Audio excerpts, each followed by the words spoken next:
This video will explore the idea of moral development through an approach from psychology. In psychological terms, it might be argued that moral development is a long-term process of psychological growth. It impacts upon the ability to make ethical decisions. In childhood, it is common to follow simplistic ideas about right and wrong, and children learn these.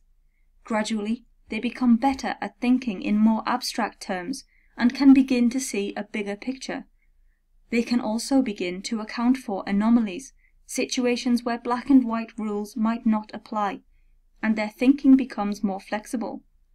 Two psychologists who have framed the debate about moral development are Lawrence Kohlberg and Kohlberg Gilligan.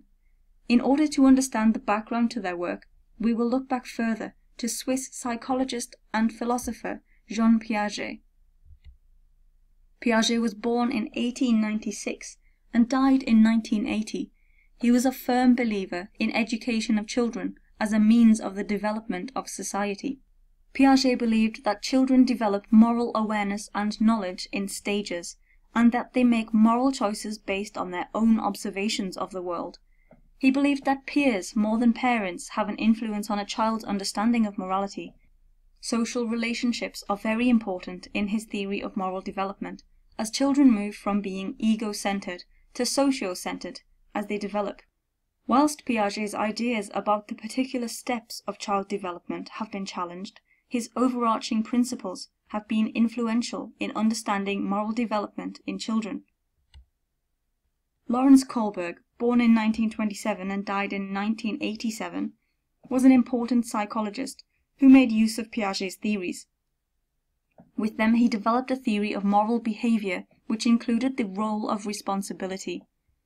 Kohlberg argued that moral psychology must be concerned with reasons people give for their moral decisions.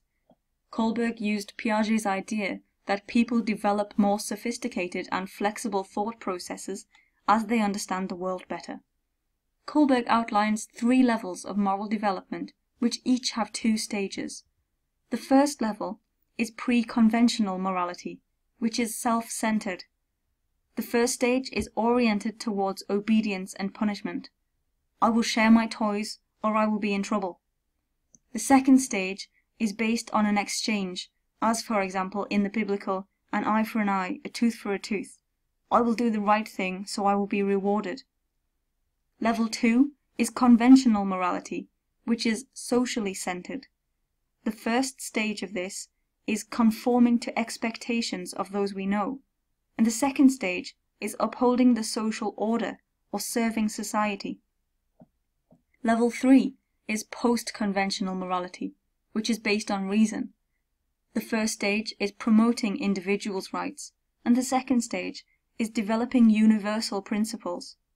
Kohlberg believed that the transition from level 2 to level 3 was when a person really began to be thinking about morality. For Kohlberg, an individual progresses from concrete thinking to abstract ideas to universal principles. Kohlberg Gilligan was a student of Kohlberg. She objected that his studies were all male, and that men tend to prioritize the idea of justice in ethics. She proposed what she called an ethics of care. As a psychologist with only female patients, Gilligan found that these were focused on relationship rather than rules. She believed that this focus was a moral development beyond rules. Care ethics deals with a particular situation and is a practical approach to making moral decisions. It adds a new level to reasoning and responds in care to the needs of others. It focuses on removing hurt, weighing the consequences in communication with those that the decisions will impact upon. The individual does not make the moral decision alone, but in relationship with others who are involved in its consequences. The idea of all parties having a voice is important in an ethics of care, as all must be consulted before a decision is made.